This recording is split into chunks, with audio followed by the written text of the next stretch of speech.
Internet ने ना life तो आसान बना दी है, लेकिन प्रॉब्लम्स भी बहुत बढ़ा दी है। अब आप सोच रहे होंगे कि इंटरनेट से क्या प्रॉब्लम हो सकती है। तो सबसे बड़ी प्रॉब्लम ये है कि इंटरनेट का जितना हम यूज़ कर रहे हैं ना, उतने फ्रॉड्स भी इस पर तेज़ी से बढ़ रहे हैं। और जितने भी ऑनलाइन स्कैमर्स हैं ना, इनको बहुत ईजी एक वे मिल गया है। और ये जो ऑनलाइन फ्रॉड्स की परसेंटेज है, वो टाइम ड्यूरेशन के साथ बहुत तेज़ी से बढ़ रही है। और इसमें जो सबसे ज़्यादा कॉमन स्कैम किया जा रहा है ना, वो है क्यूआर कोड स्कैम।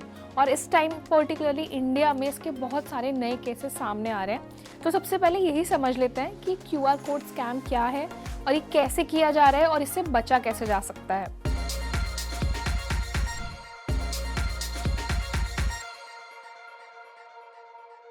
तो सबसे पहले ना, ये ऑनलाइन फ्रॉड्स की जो परसेंटेज है, ये दिन पर दिन बढ़ रही है। और अभी तक जितने भी टोटल फ्रॉड्स किए जा रहे हैं, इनमें 40% से ज़्यादा मामले क्यूआर कोड के जरिए किए जा रहे हैं। इस फ्रॉड में स्कैमर्स क्या करते हैं, नकली क्यूआर कोड का इस्तेमाल करके यूज़र्स के बैंक अकाउंट से पैसे खाली करते हैं। साथ में आपकी जितनी भी पर्सनल डिटेल्स हैं, उनका गलत इस्तेमाल करते हैं।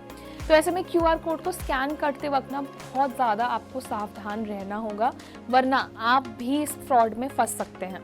तो अब ये समझते हैं कि ये क्यूआर कोड स्कैम क्या है और ये कैसे किए जाते हैं। तो इन्हें ना खास तरीके से डिज़ाइन किया जाता है और इनमें एक मैलिशियस कोड होता है, जिसको ये रियल क्यूआर कोड में इनबिल्ट कर देते हैं। इसके बाद जब भी कोई यूज़र क्यूआर कोड को स्कैन करता है, तो इसे दूसरे क्यूआर कोड पर ट्रांसफ़र कर दिया जाता है, जो कि एक फ्रॉड की वजह बन जाता है। और इसी तरह ना, हैकर्स आपके डिवाइस को अपने कंट्रोल में कर लेते हैं और इससे आपके बैंकिंग डिटेल्स, पर्सनल डिटेल्स का मिसयूज़ करते हैं। इसी तरह ना, स्कैमर्स एक क्यूआर कोड खुद भी तैयार करते हैं, जिसमें एक फ्रॉड सोर्स का लिंक दिया होता है और ये कोड किसी पॉपुलर ब्रांड और कंपनी का ही होता है। इसके बाद स्कैमर्स ये कोड पब्लिक प्लेस में रख देते हैं और कोई भी इस क्यूआर कोड को स्कैन करता है तो उनके साथ बहुत इजीली फ्रॉड हो जाता है। जब भी आप ऐसे किसी पॉपुलर ब्रांड के किसी क्यूआर कोड को स्कैन करते हैं ना, तो ये आपको ले जाता है एक फेक वेबसाइट या किसी फेक ऐप पर, जहाँ पर जाकर आप अपनी कोई भी पर्सनल डिटेल्स एंटर करते हैं ना, तो ये डिटेल्स डायरेक्टली उन स्कैमर्स के पास चली जाती है और यहाँ से वो आपके बैंक अकाउंट या आपके वॉलेट से आपके जितने भी फ़ोन में पर्सनल डिटेल्स हैं, उनको एक्सेस करके आपको ब्लैकमेल कर सकते हैं, आपके बैंक अकाउंट को खाली कर सकते हैं और भी तरीके का मिसयूज़ कर सकते हैं। तो बहुत ज़रूरी है कि आप कोई भी क्यूआर कोड स्कैन कर रहे हैं तो आप अलर्ट रहें। तो ऐसे में ना, जब भी आप किसी क्यूआर कोड को स्कैन करें, तो कुछ प्रैक्टिसेस हैं जो आपको फॉलो करनी चाहिए। साथ ही इन प्रैक्टिसेस को अपने फैमिली फ्रेंड्स के साथ भी शेयर करना चाहिए।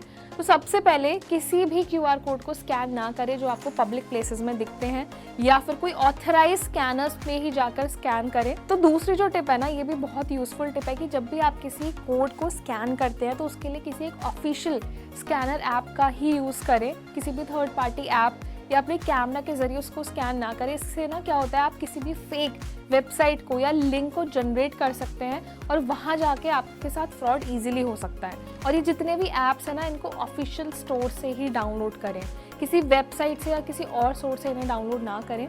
और जो तीसरा बहुत इंपॉर्टेंट स्टेप है कि अपने फ़ोन में एक सिक्योरिटी सॉफ्टवेयर ज़रूर डाउनलोड करके रखें। इससे क्या होता है ना, ये जितने भी आपके फ़ोन में फेक ऐप्स होते हैं, उनको मॉनिटर करता है, डिटेक्ट करता है, तो आप उन्हें ईजिली डिलीट कर सकते हैं। और फोर्थ जो यूज़फुल स्टेप है, वो ये कि अपने डिवाइस को अप टू डेट करके रखें। कोई भी लेटेस्ट अपडेट आपके फ़ोन में आता है तो उसको अपने फ़ोन में तुरंत इंस्टॉल करें। इससे क्या होता है, फ़ोन में बहुत सारे बग्स होते हैं, फिक्स होते हैं, तो उसकी वजह से भी जितने भी फेक ऐप्स होते हैं उनको ऑटोमेटिकली डिलीट कर दिया जाता है और इससे आपका फ़ोन बहुत ज़्यादा सिक्योर रहता है। तो इसलिए ज़रूरी है कि आप अपने फ़ोन को टाइम टू टाइम अपडेट करके रखें। और सबसे बड़ा जो एक फैक्टर है जो सारे यूज़र्स को फॉलो करना चाहिए, कि अपनी कोई भी पर्सनल डिटेल्स, अपनी इन्फॉर्मेशन, अपने ईमेल या फिर अपने मैसेजेस या अपनी कोई भी पर्सनल कॉन्टैक्ट्स किसी के साथ शेयर ना करें। कोई भी आपको क्यूआर कोड जनरेट करने के बाद कोई एक वेब पेज ओपन होता है जिसमें वो आपकी पर्सनल डिटेल्स मांगता है, तो उन्हें शेयर करने से बचें अनटिल एंड अनलेस कि वो एक ऑथराइज पेज है। तो ऐसे में ये प्रैक्टिसेस अगर आप फॉलो करेंगे ना, तो आप इन ऑनलाइन फ्रॉड से बच पाएंगे। और आपको अवेयर होना बहुत ज़रूरी है। और ये कुछ सेफ प्रैक्टिस ऐसी हैं जिनसे आप खुद को सिक्योर करके रख सकते हैं, क्योंकि आज के टाइम में ना ये फ्रॉड्स इतने ज़्यादा ऑथेंटिक हो गए हैं कि आप इनको देखकर पहचान नहीं पाएंगे और ये फ्रॉड आपके साथ कभी भी हो जाएगा। तो ऐसे में अगर आपके साथ भी इसी तरह का कोई फ्रॉड हुआ है, तो आप हमें कमेंट सेक्शन में ज़रूर बताइए।